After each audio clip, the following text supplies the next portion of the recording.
Do you understand how huge a financial hit this is to the UFC? Okay, people who don't understand how this all works are going to look at this and they think 335 to 375, that's a $40 million difference. No, not even close. Multiply that by 10. All right, so UFC is announcing that they have settled the antitrust lawsuit that they have been dealing with for a very long time, and then all of a sudden it got thrown into turmoil. They already had a settlement done. And then some judge was like, no, I don't think we're going to let you settle it. The plaintiffs are like, no, we want the money. And UFC's all, we already made a deal. And the judge's all, nah, I don't think you have, dude. I think you need to give them much, much, much more money.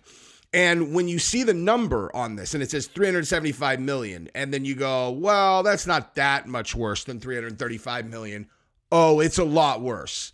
Like a lot worse. When you actually look at the details, this is crazy. Like, this is crazy.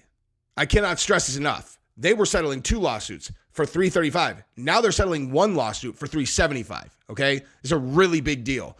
So we're gonna look at that, and but first we're gonna start with this video because I want to talk about Vince McMahon right now.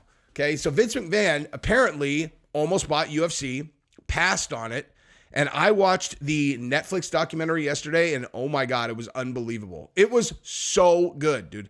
I just popped it on like, all right, maybe we'll just give it a try, because I thought, when I saw that it was 6 parts, I knew it was not going to be about the scandal. Now, I do want to give Vince McMahon mad props because he put out a statement on X that was like, I just want everyone to know that I went into this Netflix documentary with good intentions, expecting them to treat me fairly, and they decided to go another way, and they've treated, they've whatever. Like, he made it seem like it was going to be like a huge negative slam documentary against Vince McMahon. Okay. Now, I was going to watch it either way, but that really made me want to watch it. I was like, oh man, I can't wait to see what they reveal in here. And then you put it on. It's his documentary. It's his. This is not an expose. It's his documentary. Like, every single person who has ever been a part of WWE participated in this thing because it's Vince who made this documentary. It's amazing. Okay? It's amazing. It's very, very good.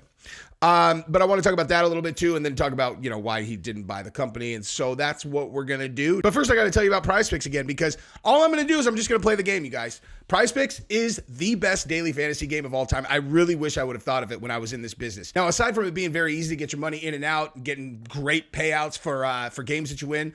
But look at this. All you do is you pick a statistic with a specific athlete that you think they're going to get more or less than. And so, since this is a UFC video, we're going to do UFC. So what do you guys think? You guys think that Benoit Saint-Denis is going to do more or less than 50 significant strikes against Renato Moicano? I am going to go with more. And I still think that Renato Moicano is going to win. Okay? And what about Cutelaba? You think he's going to get more or less than 30 and a half significant strikes? I'm going more. And look at that. See over here? That's my game, okay? If both these guys get more than their stat line, then I'm going to win $60 on a $20 game entry. You have to be careful about how you say things because this is not sports betting. This is daily fantasy. And then, boom, we submit our lineup, and it's a done deal. Look at that, dude. The simplest game in the entire world. So you should get on and start playing right now. And the way that you can do that is by going to the link in the description and clicking on it. And when you sign up, you use Jesse on Fire as your promo code. And then once you put $5 in play, you're going to get a free $50 put into your account. So rock and roll, get on it right now and look around or tell me how you did.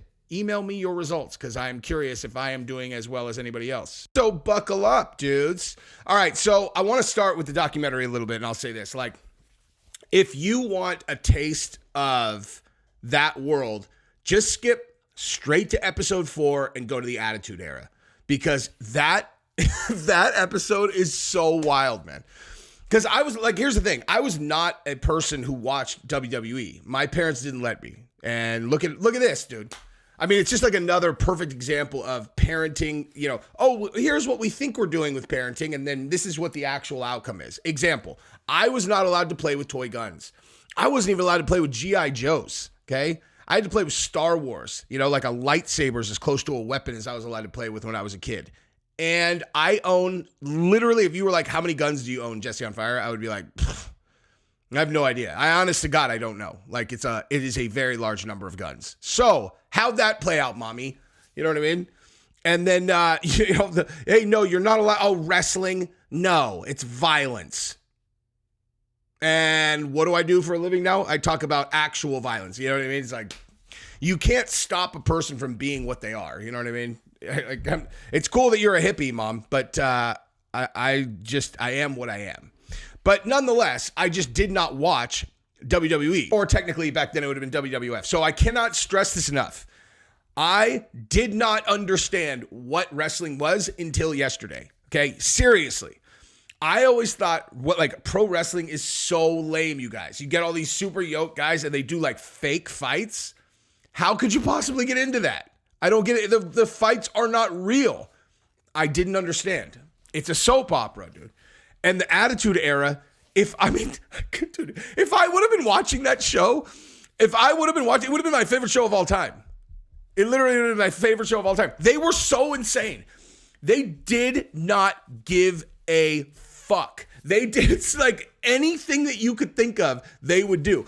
Like if I'm going to describe what the plot lines were during the Attitude Era, this is how I was trying to describe it to Gabrielle yesterday. I'm like a plot line I would have come up with back then is if somebody had watched my content, consistently and not subscribed to the channel, then I would take them and I would tape them to a chair and I would make them watch me lick the side of their mom's face. What are we talking about? But definitely subscribe to the channel. Basically, if you took me, right? Me, and then you cloned me 10 times and put me in a room with myself at age like 20, 18, 25, 30, 31. It's just a bunch of different me's. And it's like, you guys, go insane. There are no rules, dude. Think of the most psychotic plot lines ever. Go. Like, that's seriously what they did. They had Vince McMahon's daughter about to get married, and then they have Triple H come up with like a video. He's all, oh, in case you didn't know, you're already married to me because I drugged your daughter, married her while she was unconscious, and then I had sex with her while she was asleep, son. You bet your ass I did. You're like, Vince McMahon okayed a plot line where his daughter got drugged, married, and assaulted? And you think that's like a big deal. And then they start getting into more of it. You're like, they've got to do it. They've got a wrestler who lost his wife. He gets into the coffin and has sex with her corpse, dude. It's like, it is absolutely insane. I cannot believe how botzo these plot lines were. This is so awesome, dude. But the main takeaway is that Vince McMahon personally saved WWF. Like, I have a whole new level of respect for that guy. But also, his whole, the proclivities that he's into with girls are not surprising in the slightest after watching this.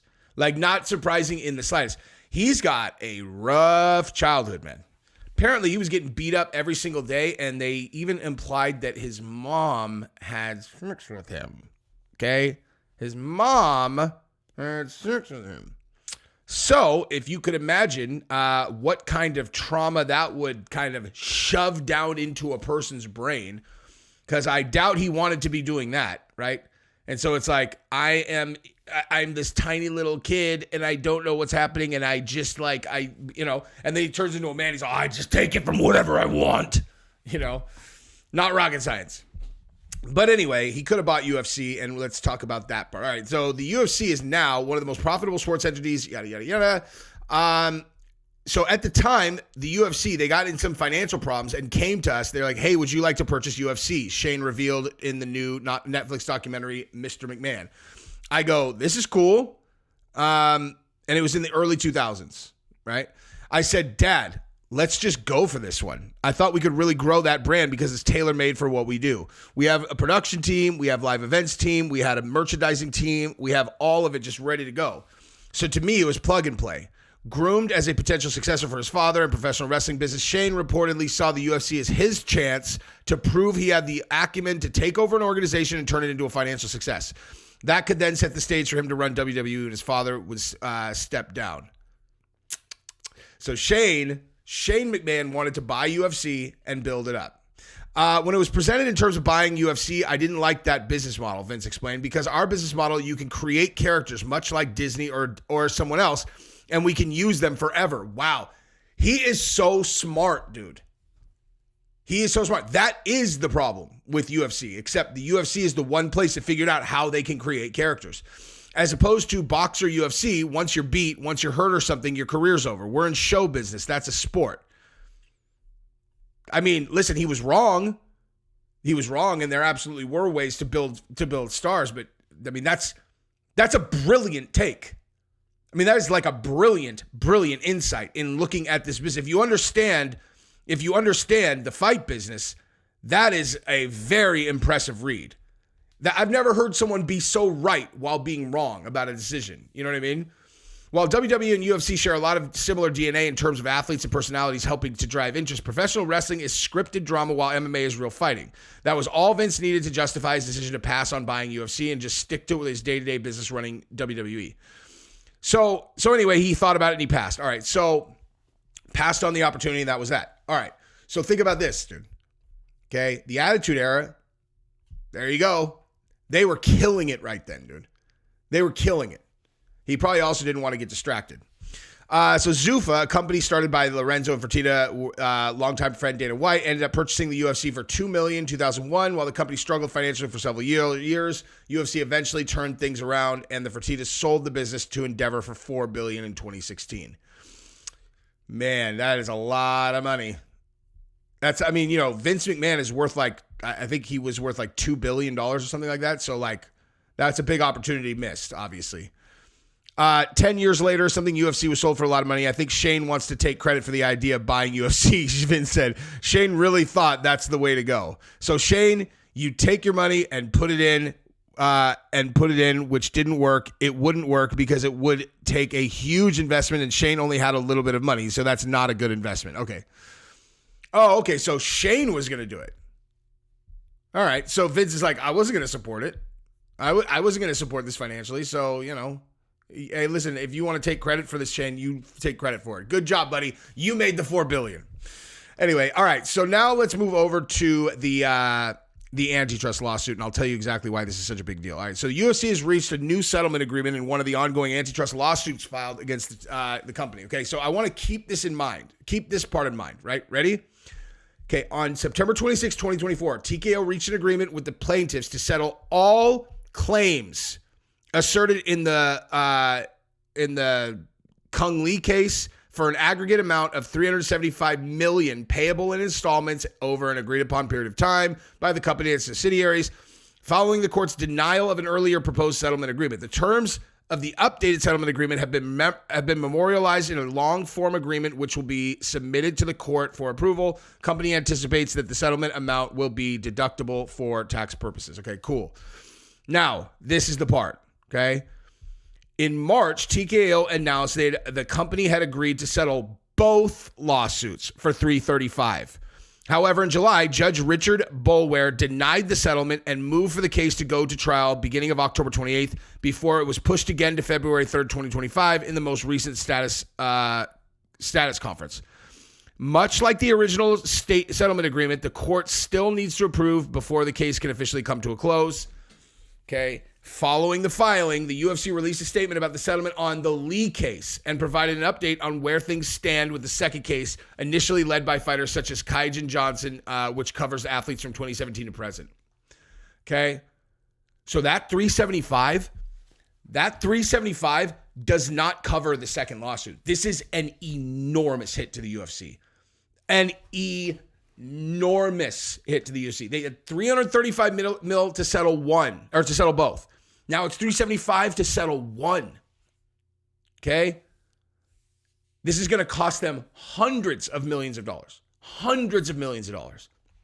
Because the second lawsuit from 2017 to the present, it's the same lawsuit.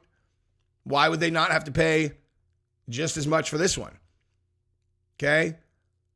So that is a massive hit. I don't know why the judge did this. But okay, so we've reached a revised agreement. We've reached a revised agreement with plaintiffs to settle the Lee case with terms we believe address Judge Bolaware's concerns.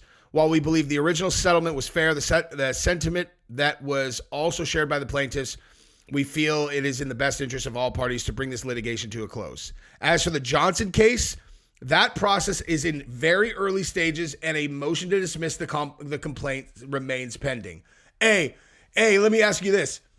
Do you think the judge that threw out the original settlement that both parties had agreed to is going to dismiss this case?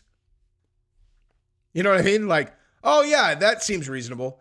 The judge did not allow them to shut down the case that everyone involved had agreed to the terms for, but he's going to dismiss the second case? Unlikely. Okay? The plaintiffs and defendants in the Johnson-led antitrust lawsuit recently submitted a brief to the courts laying out potential timelines for a trial, but the case is still pending at this time. Oh, it's not. Okay, so it's not with the same judge. The initial antitrust lawsuit filed back in 2014, monopoly power, you already know that. Okay, so this is a huge, massive deal, a really bad deal for the UFC compared to what they had just had locked down. So, the fact that they're able to deal with this is just more, more proof that the McMahons should have bought UFC, dude. You know, if you can get cracked for $375 on one of them, and you're going to probably have to settle the other one for a similar number, and that doesn't just completely destroy your business. That's a good sign for what you've been doing. It's a really weird situation because, like, what I don't understand is, like, okay, so they've been doing business pretty much the same the whole time, as far as I know. So they're suing them for this until now, and then now, as of now, they just add into the contracts, you can't be part of a class action lawsuit, and then, like, everything's good now. You know, like, so what's going to be different going forward? They're all, well, we added language into our contracts that they can't be part of a class action lawsuit. And it's like, okay, but what's different for the fighters? What's different for the fighters? I don't understand the question. What's different for the fighters? Well, they can't sue us. So the court found that what you guys were doing was very, very wrong enough that you have to pay $375 million just for one of the lawsuits. But the only thing that's different for the fighters going forward is, like, they're not allowed to sue. It's like, right. It's like, sounds like a good deal for you.